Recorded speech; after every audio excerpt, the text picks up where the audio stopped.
Tubaha ikaze bakunzi ba MC Kabosi Empire, twizere yuko aho muherereye hose mu bice bitandukanye by'isi mumeze neza. Kansuhuze abari muri Canada, aho ngaho niho dufite inshuti cyane kabisa. Muri Canada reka tubasuhuze cyane, niba sinzi niba bari mu ijoro cyangwa bari ku manywa simbizi neza, ariko niho hari inshuti nyinshi cyane muri ino minsi.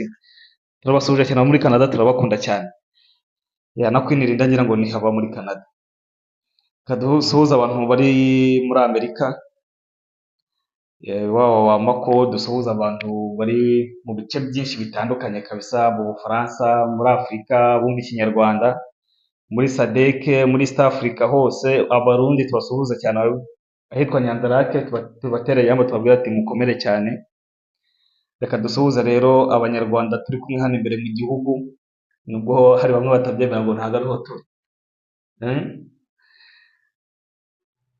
biterwa ibintu uvuga n'ibintu ukora ntabwo bikwemerera kuba mu gihugu cy'u Rwanda. kandi nanone bafite ishingiro ariko ubanza uzafata n'umunsi ukababwira ahantu bakabimenya, wa mugani igihe kizagera abantu bakarikiraho bagashyitsa umutima hamwe. abantu bafite ubwoba bavuga ati Kofi twaramubuze. Nabonye na komantere umuntu ambwira ati rwose Kofi twaramubuze, nimujya mubona mbandikira kenshi babwira mujye mwibuka Kofi, ni ukugira ngo atazibajya, ni uko namukundaga nk'uko namwe muri iki gihe twakunda. Ubwo abantu badukunda natwe turabakunda cyane rwose. kandi natwe byaratubabaje burya, iyo umuntu uvuga ukuri, umuntu uharanira amahoro, umuntu uvuga akarengane rubanda rudashoboye kuvuga bari guhura nako, burya kumubura tuba tubuze ikintu gikomeye cyane. Ni abantu benshi twabuze, ariko burya igihe kiragera ibi bintu byose mubona bikarangira, bikanahinduka, noneho cya gihugu cyasaga nk'umwanda kikababera cyiza, kikababera ya paradizo bahora baririmba gusa yo ku munwa, ariko itarimo bikorwa, itarimo abaturage. Nicyo nabwira abantu rero, mbabwira bati rwose abantu mudukunda natwe turabakunda.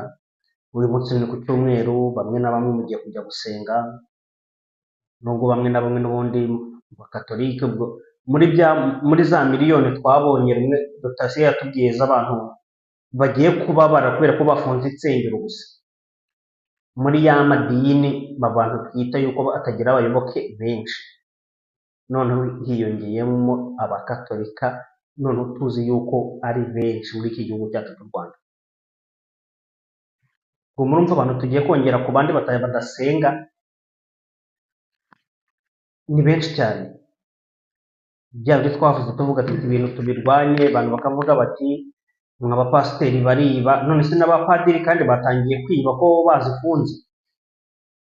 Ibi bintu nababwiye nti uru rugamba tugiye kururwana hakiri kare, bikiri mu maguru mashyashya. Ntabwo dukwiye gutegereza yuko baza kwica umuntu wo mu muryango wanjye kugira ngo mpaguruke mbone ko ibintu bikorerwa abanyarwanda atari byo. Ntabwo bikwiye ko umwana wanjye bagomba kubanza bakamushimuta, nkabona ubuvuga nkavuga nti noneho nanjye birandenze. Menya yuko uyu munsi niba bitabaye mu murenge wanyu bikaba mu wundi murenge, biba bitabaye muri aka karere bikaba mu kandi karere, ejo ni mwebwe iwanyu niho bigera. Sinzi impamvu, sinzi niba mutarimo mutagenda mubibona ibintu bigenda biba. Ubwo rero nimujya murabonye banyarwandakazi, duhaguruke.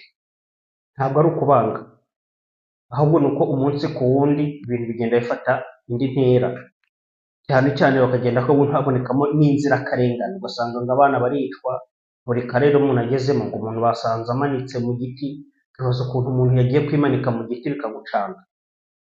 Wagera hirya ugasanga ngo bamusanze ngo mu mazi, ngo mu kiraro ukuntu, ukibaza ukuntu yagezemo bikagucanga. Kandi icyo gihe iperereza rigahita rirangira aho ngaho, kugira ngo ubone ko ibintu abantu baba babikoze ubuyobozi bubizi. Burya ari ibintu bitunguranye, uburyo ubona inzego z'umutekano, izo za RIB, nubwo zidakora, ari izo gukomeza kwica abanyarwanda, zidakora akazi kazo, ugasanga zahagurutse zishaka kumenya ngo uyu muntu byagenze bite, kandi none bakaza bakadutangariza ibyavuyemo. Ariko iwacu ntabwo tubibona. Ntabwo rero tugiye gutegereza ngo babanze bagere mu muryango wacu barenganye ababyeyi, cyangwa se natwe baturenganye ubwacu kugira ngo duhaguruke tuvuge. Niba tumaze kubona abantu 10, 20, magana angahe bamaze kurengana, ibyo ubwabyo ni ikimenyetso kitwereka ko dukwiye guhaguruka, abantu bakareka kutubeshya, bakaza bakatubwira ibintu byinshi. Nabonye muri ino minsi ishize, nabonye barasohoye baratubwiye ngo ubukungu bw'u Rwanda ngo bwaratumbagiye, bwariyongereye, ariko nagiye kureba ibiciro ku isoko nsanga ibintu byarahenze byose. Umuntu akibaza ahita yumva abantu bize imibare se, abantu bize ibintu bijyanye n'icungamutungo barabizi. Iyo urebye ibyinjira iwacu mu Rwanda bingana iki se? Ni byinshi cyane. Ugasanga ibyo twebwe ducuruza yose ahubwo ni ibihe, ngo ni ikawa. Sinzi kugeza kuri iyi saha ahantu hahinze ikawa ku buryo u Rwanda ariyo twashingiraho, sinzi ahantu hahinze icyayi ku buryo u Rwanda aricyo gusa twashingiraho tukavuga tuti ubukungu bwacu buzaba buhagaze neza. Naho nabonye bavuga ko banacuruza ngo umutekano mu bindi bihugu, ndavuga nti okay, nibyo barawucuruza banayazana, ahubwo se none iyo aje ajya muri bya bikorwa rusange by'igihugu. Ntabwo tubona bagiye kuyaguramo intwaro zo kujyana muri M23 bajye kurwana muri Congo. Mbese abo ngabo bagiye kuhahamo, bagiye muri ibyo bikorwa by'umutekano mu bindi bihugu, ese bo babaho ibyo babizeza barabibona? Ibyo byose ugasanga ni ibintu biteye agahinda. Tugeze kuri iyi saha ushobora gufata umuntu uhembwa ibihumbi 150 uba mu mujyi wa Kigali, ushobora gusanga akorera inzu no kubaho we ubwe muri uko kwezi, bigahita birangira nta sevingi, kandi n'uwamuseribateri udafite umugore n'abana. Ukibaza umuntu ukora aka kazi guhembwa ibihumbi 150 ufite madamu n'abana akodesha, ubu buzima ashobora kububamo? Ntabwo bishoboka. Kandi iyo urebye usanga igihugu cyacu ibyo ngibyo ntabyo bibabwiye, bo ubwabo bafite ibyo barangaje imbere. Ntabwo ibyo byo kumubwira ngo ibiciro ku isoko bya bintu by'ibicuruzwa byarahenze ntabwo bimureba, bo bafite ibyabo bibereyemo. Niyo mpamvu babwira ngo tugomba guhaguruka, amafaranga yacu akagenda agatakaza agaciro, kandi ukabona inzego zibishinzwe nta muntu uzibaza ati ibi ko byagenze gutya, ahubwo bo gusa ni uko baguma mu makote no muri biro bagasohora amatangazo bagashyira kuri X, natwe tukagenda tukayakora tugasoma, ubwo nyine tukabyakira uko nguko bije. Ubwo ngubwo ntabwo ari byo twifuza, kandi nanone ibyo ngibyo ntacyo bitugezaho. Wajya kureba ugasanga twebwe ibyo duhaha mu mahanga, ibyo dukora mu mahanga birahenze cyane. Amadolari, uko idolari rihagaze iyi saha murabizi, kandi iyo tugiye kugura ibintu hanze tubigura mu madolari, ntabwo tubigura mu mafaranga yacu y'u Rwanda. Ibaze niba tubigura mu idolari rihenze, twebwe dufite amafaranga yacu yataye agaciro. Ugira ibihumbi 50 ukajya mu isoko ntugire ikintu bihahamo, aho ubwawe umuntu w'umugabo ufite uruganda winjiza amafaranga menshi cyane rwose, ajya ku isoko agaterwa ubwoba n'ibiciro akabura icyo ahaha. Ubundi wibaza wa mukozi akoresha iwe mu rugo bimeze bite? Ugasanga ni ibintu dukomeje kubireka gutya, mugani natwe tukicara tukituriza, twageraho natwe tuzaba nka bya bihugu twajya tujya kugura umugati, ugatwara envelope yuzuye amafaranga ugiye kugura umugati. Ni ngombwa ko turindira u Rwanda tukagera aho ngaho? Ntabwo ari ngombwa ko turindira ngo u Rwanda tugere aho ngaho. Ni byiza ko tugomba guhaguruka, kugira mbabwiye ngo duhaguruke, nuko tugomba aho bigereye byibura bihagarariraho, bitaba ngombwa ko turwana urugamba abantu wese dufite ibikomere. Ujya kurwana izi ntambara buri muntu wese afite igikomere, niho havamo na bya bindi usanga abantu ngo barihoreye, ngo bagize umujinya w'umuranduzi. Byibura dufite abantu benshi banga akarengane gakorerwa abantu, byaba byiza kuruta uko tugenda no kubera ko dufite ibikomere dushaka kwihorera. Sarante rero wakomeza n'ibibazo byawe by'uyu munsi, dore ko ari no ku cyumweru tutaza gutinda mu magambo, abantu barimo bajya gusenga nubwo ari bakeya, ariko ubundi nazi ko ugiye gusuhuza abantu ho gatoya ko wasufatiraho n'ikiganiro kabisa, kuko njye nari ngisuhuza abantu, ariko wasufatiraho n'ikiganiro. Erega ni abantu basuhuza mu migezi, ku cyumweru waza ugasuhuza. Ubwo kandi ipfuriza abantu rero icyumweru cyiza, abakunda Kiliziya Gatolika nababwira ati mugire misa nziza ntagatifu ubundi nanjye nkunda kiliziya gatolika. Twakomeje rero, hari amasezerano yari arimo kubera i Rwanda, nk'ibisanzwe hano tubitambutsaho cyane cyane kabisa mu biganiro byacu bya buri munsi, ni ibintu dukunda kugarukaho cyane, ariko etape par etape ntabwo twagenda n'uyu munsi tubisimbutse. Kuri ino nshuro kuri amasezerano haba hari igishya, ko byandi yagiye apfa n'iki bikagenda bigira amatiku menshi, hari igishya cyaba cyavuyemo. ubundi ngiye kugira ngo byibura mbone ko hari igishya gishobora kuva muri aya masezerano, keretse numvishe ko wenda ari minisitiri w'ububanyi n'amahanga wa Amerika ushobora kuba wagiye kuvugana n'uwa Kongo, aho wenda aho bigeze ubu bibaye ari uko nguko byagenze, ntituboneho uyu mwene ngurube ari wo wagiyeyo, ntitubona aka gasi kari ko kagiyeyo, byibura dushobora kuvuga ati mbo hari igishyashya gishobora kuvamo, nubwo nabwo byaba bigoranye ko hari kivamo. Impamvu mvuze yuko impamvu nkuyemo aka gatsiko no kubera iki, aka gatsiko ubwako kari ntabwo kikoresha, nuvuga ngo iyo ukagiyeyo nabwo nawe abatumye naho tugenda wahagarare, uramenya utagira ikintu usinya, uramenya utagira ikintu wemera, ukaduta mu mugozi. Ntabwo ushobora kugira rero ngo akore iryo kosa, keretse ubwo afite iyo ari bujye kuba. Rero biragoye ko tuzabona aya masezerano hari ikintu cyavuyemo kigaragara. Erega twese Amerika turayizi, Amerika ni wa muntu ushaka kugira ngo niba hari ikintu ashaka agushakaho, aragishaka 100% uko cyakabaye, uko gifunze, ugende ugiterure ukizane ugitereke aho ngaho birangire. Ikindi cya kabiri, Amerika burya nayo ntabwo uzapfa kuyibona yapfuye gusinya amasezerano abonetse yose. Ni nayo mpamvu bigora agatsiko. Agatsiko karashaka uburyo bashobora no kuyikura muri ino ntambara, ugasanga nta kuntu bari buyivemo. Ibyaha byose birabategereje, kandi Amerika yabatumye iriyicariye. Bitewe n'iki? Amerika iraza ikakubwira mbo wowe genda sinya hano izi mpapuro dukorana amasezerano, wowe usinye, noneho ngiye icyo nshaka kikagikubwire, bakakikubwira, tugende dukorera ibi, weho sinya ko tugukoreye iki ngiki. Ntabwo uzapfa kubona Amerika yabisinye ibipapuro bamwe mwagiranye amasezerano ya gusinya. Irakwizeza gusa ikakubwira. Ubwo rero aka gatsiko kajya kuzamura umutwe, gasanga hari amasezerano basinye, hari ibintu byasinye, hari ibirego byinshi babibitswe, vuga ati mutakora, mudashaka gukomeza urugamba, twende tugufunga imyaka yawe yose n'abawe bose. Akareba gufungwa akavuga ati nta kundi, aho gupfa uyu munsi reka nzapfa ejo. Bagakomeza. Kandi ikindi nanone, Amerika mu bucuruzi bwayo ntabwo ari ya Amerika icuruza ivuga iti noneho ubwo turi mu bucuruzi reka wunguke nanjye nunguke. Amerika ishaka kunguka 100%, ari naho hantu ubona bikunda bigoranira cyane ubundi, ku buryo ubona ko no gukorana na Kisekide nabo babigendamo bigura intege. Bitewe n'iki? Nta kuntu barimo babasha gukonveka Kisekedi kugira ngo abashe kubahereza ibuye nk'uko Kagame yari baherezaga. Ukuntu M23 imazemo iminsi ikoramo, ibahereza imari ishyushye idafite ingaru, aho bari bayifata bameze nk'aho imari bayitoraguye nta kintu bashoye. Bihabanye cyane nuko bazajya kugirana amasezerano na Kisekedi.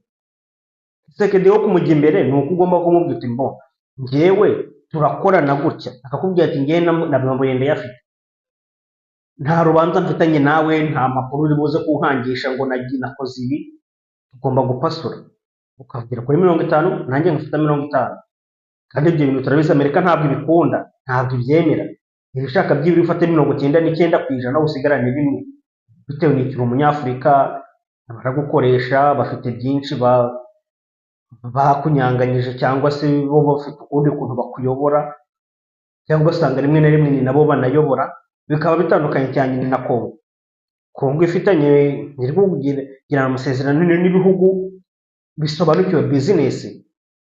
Umushinwa ntabwo ari umuntu uza kukubwira ngo reka mfate 99%, wowe ufate rimwe. Wapi? Barasatura kumenya ngo 50-50. Abaturage babaza abakozi bakoze bahembwe neza, babayeho neza, natwe iribuye turariguze kuri iki giciro, ibintu bikagenda neza bigaca mu mucyo. Ikibazo uko ikora ikeneye ibona imari yayo isa nkaho yayitoraguye, igende yikorere yongere igareke gucuruzeho, ariko ku mushinga ntabwo tuzabona ko yabikoze. Ushobora no kujyana amashyenzerano avuga ati mbo ibi bikoresho bizajya bivamo tugomba kubonaho discount ingana itya kuri buri kintu. Birashoboka, bitandukanye n'umunyamerika uraza akagitwara nkaho yagitoraguye, kandi nanone yaza kukikugurisha akakigukurisha ku giciro kiri ku isoko nkaho mutigeze kumenyana. Ubwo rero aya masezerano nta kintu gishobora kuvamo n'ubundi, mu gihe kiriya aka gatsiko kari kujyayo n'ubundi bizajya birangira banze kugwa ngo muri wa mutego badashaka kugwamo, nubwo n'ubundi ubona barangije kuwugwamo, ahubwo wenda bagitera ka kaguru. Abantu bagiye batega amaseha barabizi, iyo imaze gukubitwa n'umutego ntabwo ihita ipfa. Hari igihe uyisanga nka hariya yacitse intege gusa igisambasamba. Agatsiko nako rero niko bameze kugeza iyi saha, baracyasambasamba, ariko bakavuga ati aho kugira ngo umuntu apfe uyu munsi yapfa ejo. Niyo mpamvu ubona bagikomeza bagashaka utubaraga two kugira ngo abantu bajye muri M23. Niyo mpamvu ubona bakoranya abantu hirya no hino, ukabona ibintu bimaze kugera ku rundi rwego. Ibintu byatumye ntekereza no ku rwandiko nigeze kubona Valentin, sinzi niba warubonye, urwandiko ruhamagarira abantu ngo bajye mu gisirikare. Warubonye? Yanabonye ku mbuga nkoranyambaga kabisa, rurimo gucaracara kabisa, ariko biriya numva nta kintu kinini kibirimo kabisa. Erega ku bantu basobanukiwe bishobora kuba nta kintu kirimo, ariko muri rubanda kirimo. Nose ubu mu mwaka w'ibihumbi 2017 twumva ngo Sankara ngo yateye. Ubu se bitandukaniye n'ibingibi turi kubona ibisaha cyane kabisa. Ubu abanyarwanda bamaze kumenya ko tugenderega mu gihiriri, bava kuba gusa bahamagaye bati tugende. Ereka agatsiko nako kamaze kubona ko abanyarwanda benshi banyoteye inyota. Rero ni plan bashobora gushyira hano bakavuga ati mbo reka twandike itangazo turyandike mu izina ry'abantu batavuga rumwe barwanya ubutegetsi, nibumva ko ari hariho ushobora kwiyandikisha FRN na guverinoma ikorera mu buhungiro ya Thomas. Ibi bintu bashobora no kubikora muri propaganda zabo zo kugira ngo babone barokerete abantu n'ubundi bo kujyana hehe muri M23. Ako wa mugani wareba Thomas n'umuntu utari pana. Thomas turamuzi, Padiri Thomas ngo turamuzi, mbere yuko agira n'icyo akora aba yarabivuze kera kuri mikoro abantu bose buri munsi agavuga ati igihe iki n'iki bizagenda uko nguko. Ubwo rero ntibigutangaze hari abantu bibeshye bakavuga ngo bagiyemo bari kurwanira impinduka b'insoresore n'inkumi, bagapanga bakabwira ati muzaze duhorera aha ngaha n'aha amasaha ya n'aya, mwahagera mugasanga ni pande gare za RDF zikabapakira zikabajyana hehe muri Congo. Bitewe n'iki? N'abasirikare ubu ngubu kujyayo ntabahari. Rwa rubyiruko rwanze kujya muri ya myitozo yabo kugira ngo babajyaneyo, abo birirwa bafata mu nzererezi babajyana barashize. Ibintu ubona ko nyine mbo kiriya cyane ko nanjye nkibona nahise mvuga n'iki cyane kuko byagenda kose gishobora kuba ari umutego wa FPR. Twakomeje twabudutse kubona umuntu ngo witwa Makorodina, ubundi nari mbuze ngo mu bintu bijyanye ngo byari byo kwigisha by'abashakanye, ariko ariko gusohora igitangazo agira bati ngo byo kunyara ngo ni 10,000. Ibintu ubundi bisa ngewe nk'ubujura bukomeze gukorerwa rubanda turabwita iki koko? Ariko nanjye rwose ikintu kigeze kimbaho umunsi umwe kigeze kimbaho, ndihagarika ahantu mbona inkeragutabara zarafashe mu kiri ubutumwa wese ko naraziyamye cyane ntazo ntabigiceri nabahaye. Ibi bintu byo kwambura rubanda ni ibiki koko? Mu rubanda irakennye, rubanda nta kazi, 90% n'abashomeri. Tuvuga ko wenda banabikora ariko niba kuri rubanda afite standard y'ubuzima bwiza, niba urafite akazi barakora. Ubujura bakomeje gukorerwa abaturage urabivugaho iki kazi? Ibi bintu nahereye kera mbivuga. Ubundi FPR y'ubwayo ntabwo ishaka kubona ko hari umuturage uba afite agafaranga. Mu byange cyangwa se mu byemere, uko wabivuga kose, uko wabifata kose, umenye ko niba utari umuryango wa FPR ntabwo bashaka kuko umuntu ufite amafaranga. oya n'ubu uri we nubwo waba uri we ariko noneho uri tujye no mu umuhanzi bantu usanzwe. tujye no mu bantu bataba hano mu gihugu mu Rwanda barigura kuri FPR ku buryo bukomeye cyane, ku buryo cyangwa umuntu ku mwaka atanga miliyoni 10 kugira ngo FPR itamwica. Nimureke akomeze akore. Ubu ni ubujura ahubwo bwambukiranya n'imipaka. Wibaza umuturage erega ibi ngibi ukuntu ari ubujura. Uzi ko hari umuntu ushobora kuba angana nk'uku ngana ataragera i Kigali. Bivuga ko mu cyaro kwihagarika ureba hajya ku Gihuru ahantu hari igiti ukahita ubisoreza aho ngaho ukikomereza urugendo.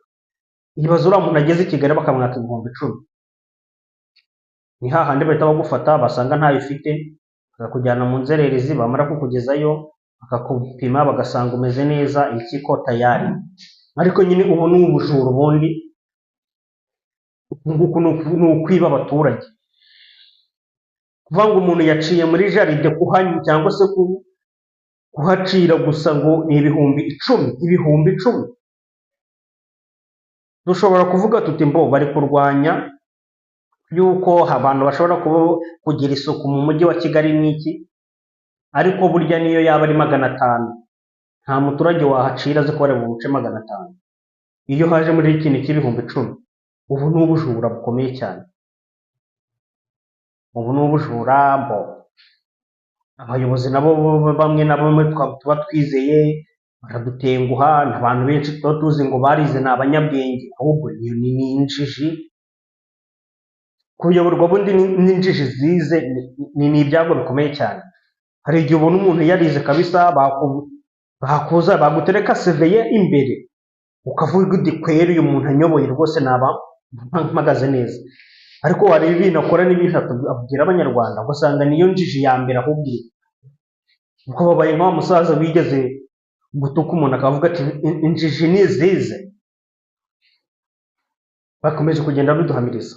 Ibintu ni ubujura aho usanga ngo igihe cy'amatora kiregereje, ngo umuturage ngo umuyede aratanga ibihumbi runaka ngo kugira ngo byo kwitegura amatora ngo abitange muri FPR. Bijye kumara iki? Kandi twe tuzi yuko aba ari bije y'igihugu, tuzi ko bishobora muri bije y'igihugu yo muri uwo mwaka niba harimo amatora baba barasohoye bije y'ibintu byose bigomba kugenda muri ayo matora. Ariko ugasanga ngo umuturage aratanga ibihumbi 5, umuturage cyangwa se ngo urugo uzi buri rugo ibihumbi 5 amamiliyari arimo mu Rwanda.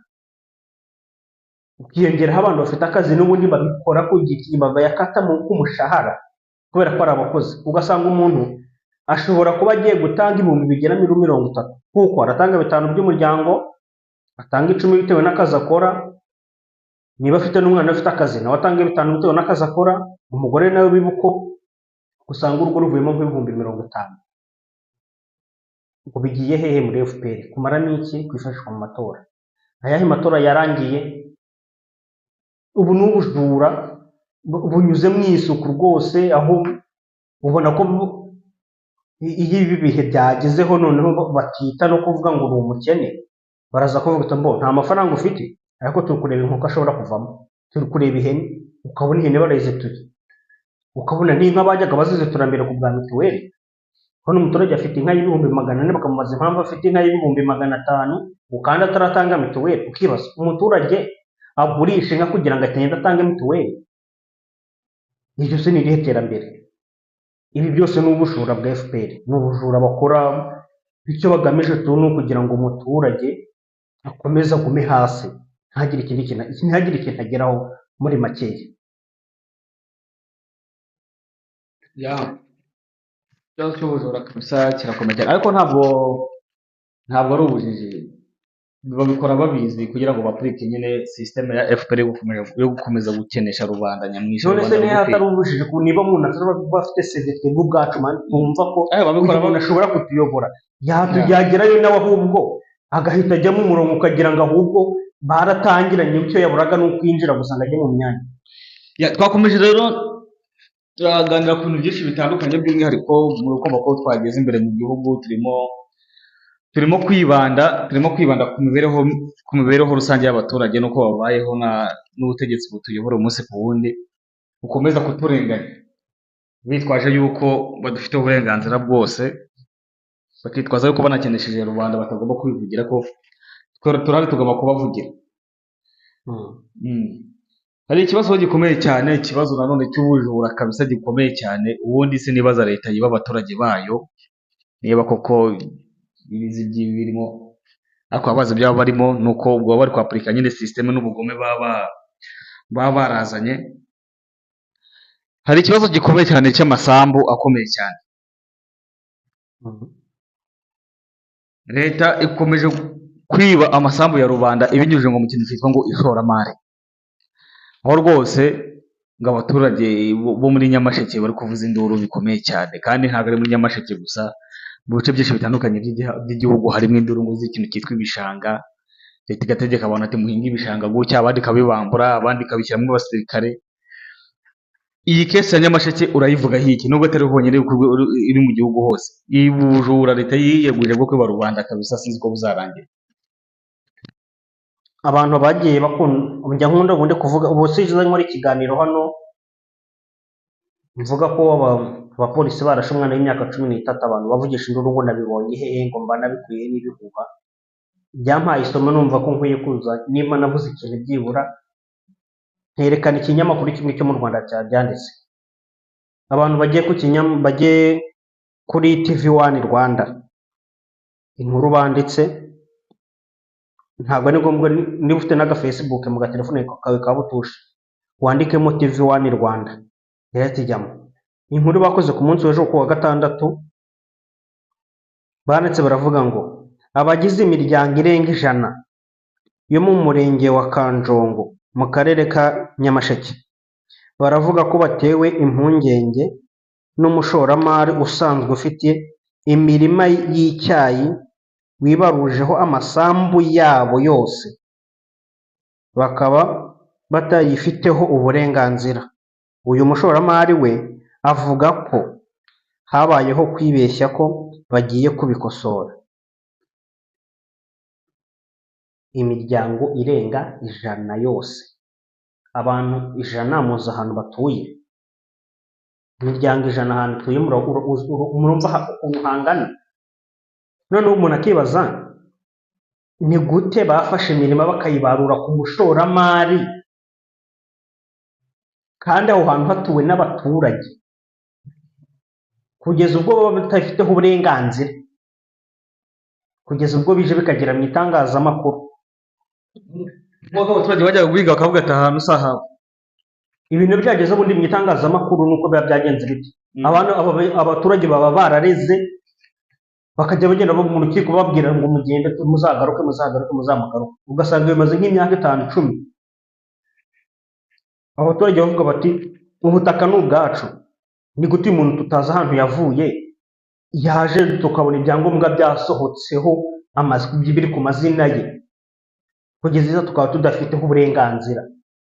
Ubu ni bwa bujura, ni bumwe nababwiye nubwo hano i Kigali kuri Stade Amahoro, aho umujyi wa Kigali yavuze ko mu mezi 2 nyuma yaho mugomba kubaka. Waba udashoboye uri umukene udashoboye kubaka ukahava hagafatwa n'undi muntu ushoboye kuhubaka. Ibi ngibi se ubundi babikora bageze ngo ubundi hariya ho bamanza kumenya ngo abantu bahakorera bafite ubushobozi bwo kuzuka amazu dushaka wapi, bagahita bakuramo bakahubaka. Ubu rero n'ubujura cyakora bumaze igihe, ntabwo ari muri aka karere honyine. Buri karere usanga harimo ibibazo by'abantu bagiye biha ubutaka bw'abandi, aho usanga n'isambu yawe wari ufite bakakubwira ngo ntabwo ari iyawe, ngo uri kure amazina ya runaka. Aho umuntu agura isambu akajya no kwa noteri bagasinya, ariko hashira umwaka ukabona bamureze ngo ari mu isambu itari iye, kandi yagiye no kwa noteri bagasinya. Ibi nabyo ni bwa bujura nababwiraga abaturage. Abo bantu ntabwo bashaka ko hari umuturage ubaho yishimye, ntabwo bashaka ko hari umuturage ubaho hari ikintu afite. Bashaka ko twebwe gusa tubaho duteza amaboko dusabiriza leta, bakatuvunguriraho utuvungukira, tukabaho nka Lazaro, bakajya batuvunguriraho gusa. Ibi ngibi biratwerekeza hehe? Biratwerekeza kuri cya kintu nyinshi dora tubwira nti Banyarwanda dukwiye guhaguruka mbere na mbere ibi bintu bitaratugeraho. ujye mu bishanga bya Bugarama numvishe byateye Saganya, nta muntu utahazi ko hari ahantu habaye isibaniro, aho umuturage wajyaga umuceri kugeza kuri iyi saha ashobora kumara amezi atandatu atawukojeje mu kanwa, kandi yari atuye ahantu yawuhinga. Ariko reka da, hose hagiye mu biganza bya leta bya FPR, ibishanga byose ubu ni ibya leta. Ukibaza kuva ryari ibishanga byose bibaye ibya leta? None abaturage bazahinga hehe? Ku gasozi ahantu hatera, ahantu hera hose ko hose ko leta imaze kuhatwara? Nujya kureba n'ahangaha y'imiryango 100 nayo urasanga ni ahantu h'igishanga, ni ahantu heza nyine hera, aho ngaho umuturage ntabwo afiteho uburenganzira. aho ngo bahinga icyayi, Umva ashaka bahera icyayi cyane kabisa aho ngaho. Harya ni Kangondo. hamwe ahangaha muri iyi nkuru se, Aho mu karere ka Nyamasheke. mu karere ka Nyamasheke Aza ari Kangondo simbizi. ni Kanjongo. Kanjongo. Aha. Ubu nta muturage ubundi uwo muturage ari ikintu kugeza kuri iyi saha. Ubundi abantu twakoze tubona ba sogokuru bafite ibitanda mu rugo, bya bindi bakoberagaho ikawa, bakajya kugurisha ikawa, bakamenya ngo umusaza niba yiriwe yabyutse ari bujye mu ikawa ze aje kuzikizaho ibisambo n'ibiti byose, nyuma y'igihe runaka akazisarura, akagenda akazikumura, akagenda akazigurisha, akabona udufaranga. Ariko kuri iyi saha siko bimeze. Ibyo byose iyi yose ni imirimo ya leta. Nta muturage wahinga ikawa, nta muturage ushobora guhinga, nta muturage ushobora gukora ikindi kintu. Ikawa ntiwemerewe, icyayi nacyo ni uko nguko, umuceri nawo ni uko nguko. Ukibaza ngo umuturage azatungwa no guhinga iki? Nta muturage wemerewe guhinga amateke. Ubu ahantu hose mu niba bavuze ngo ni uguhinga ibigori, nta kuvangamo ikindi kintu. Kandi abaturage b'iwacu dutunzwe n'iki? Dutunzwe n'amateke, ibijumba, imyumbati, ibyo bigori, ibishyimbo. Bamaze kubica, mugomba kubaho mute? Nta kuntu mugomba kubaho, mugomba kujya kubigura hanze. Cya kintu nahoze mbabwira ni twebwe ibintu byose dukonsoma dukenera hano mu gihugu tubigura hanze, mu gihe twebwe tujyanayo ibintu 2 gusa cyangwa 3, nabwo bakabitugurisha, twebwe tukabigurisha ku giciro cyo hasi, ariko twebwe tukagura ibyayo ku giciro gihenze. Ariyo mpamvu ugera aho ngaho ugasanga ibintu byose byarubiye, byarazamutse.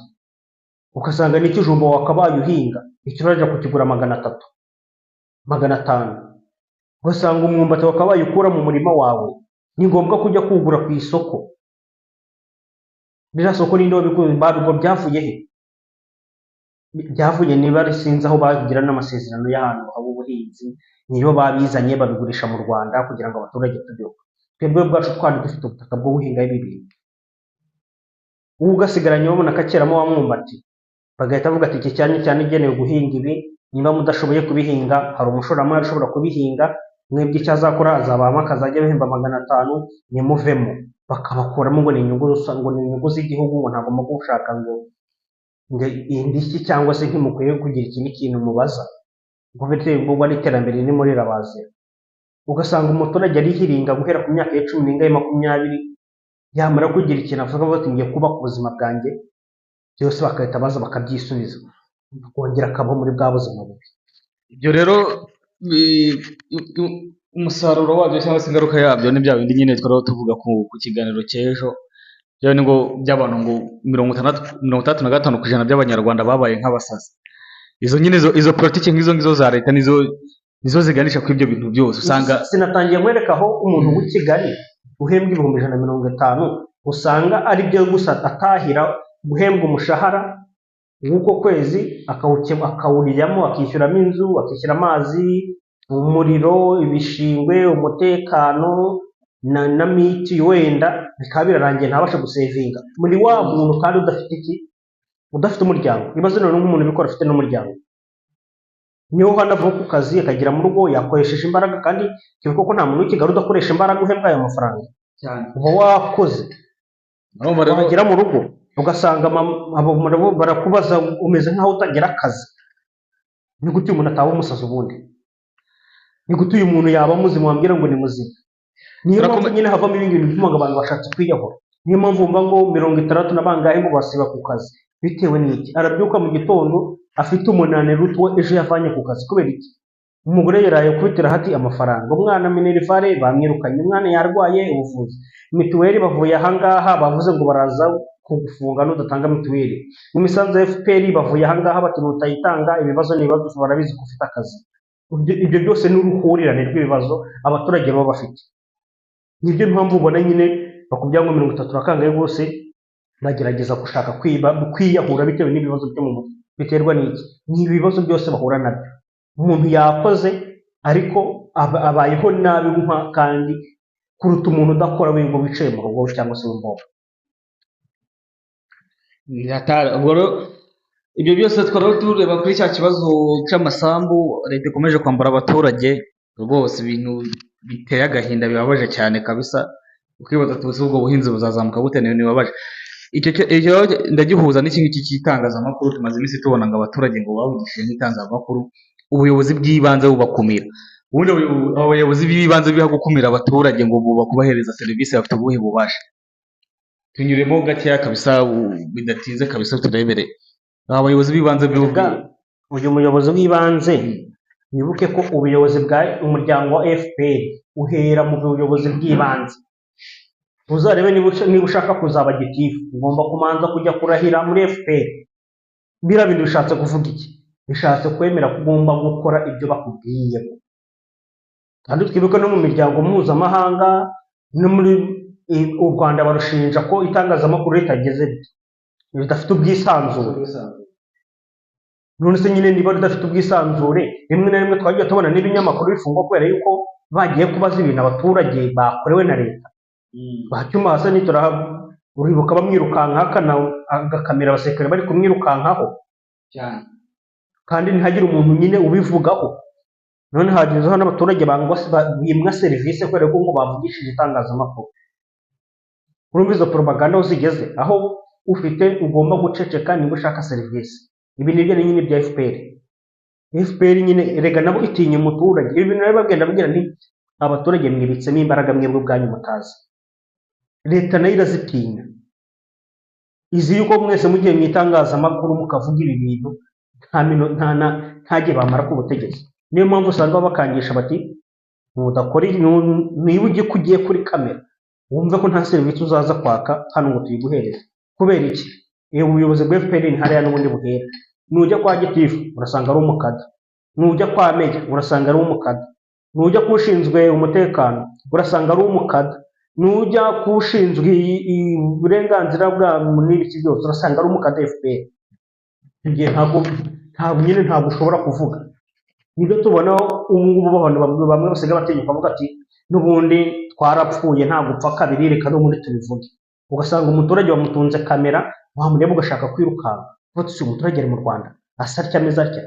Mu gihe birirwa batubwira ngo abaturage barishimye, ngo bakunda Kagame, ngo bigendeze gutya, ariko wareba umuntu yabatungura atari kuri wa munsi babakarabije, babahaye amasabune y'ubuntu kugira bajya kureba Kagame, babaguriye imipira yo kugenda bambaye kugira ngo bigaragare ko basa neza.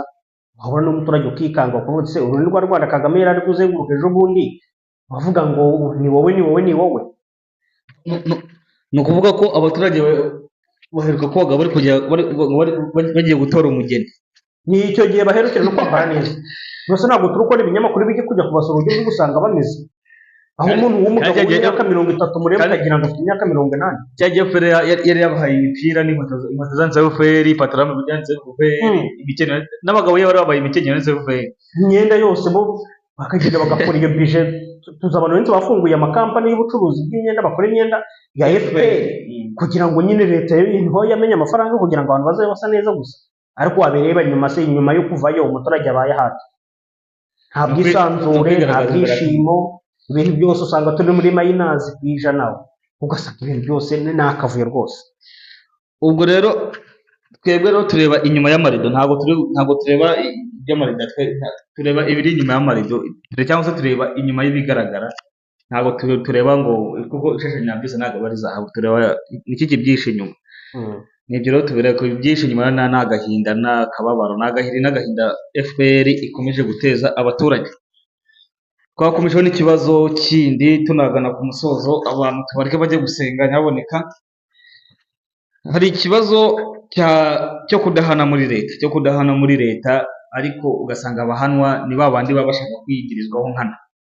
Ntabwo usanga nk'umuntu nta n'icyaha yakoze, urugero niba Cyuma Hasani babahannye bihanukiriye rwose ari abere.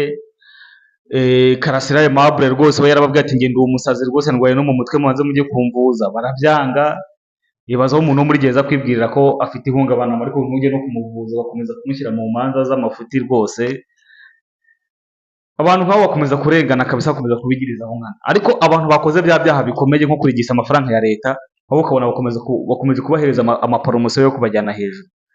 Hari inkuru rero iri kuvugwa aha ngaha muri ibi bintu byitwa transit ikunda gupfiramwo abantu. Nyaboneka ndagira ugire ikintu yimbwiraho.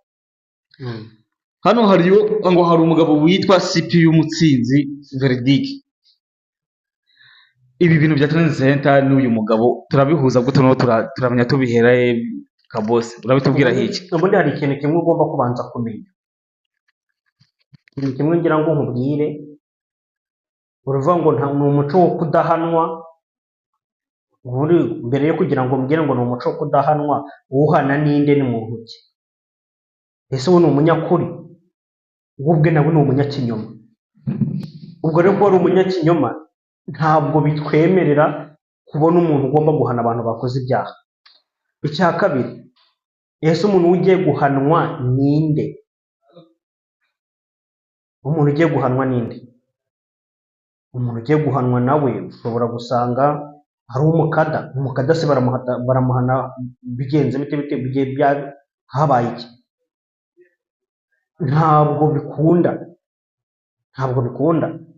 Ibi bintu rero byo kuvuga ngo uyu CPU Mutsinzi Verdict barashinjwa ngo kuba abantu bapfa cyangwa se baburiwe n'irengero, ntabwo ibi bintu si ukuri. None se ubundi uyu nguyu iki kigayo burasigaye kivamo abantu bajya gukuramo impyiko. None se ni bande babakuramo? Ntabwo ari abangaba bari kuvuga ngo bamuhaye igihano. Ureba igihano bamuhaye se ngo ni iminsi ingahe? Ngo ni iminsi, ngo bamuhanishije iminsi 24, ngo ni ihazabu y'amafaranga y'u Rwanda 100,000. Ngo kandi nabwo icyo gifungo cy'iminsi 24 kiranasubitse mu gihe cy'amezi atatu. Ukareba ukabihuza n'umupadiri Mirusha ukumva ngo wasambanyaga abana.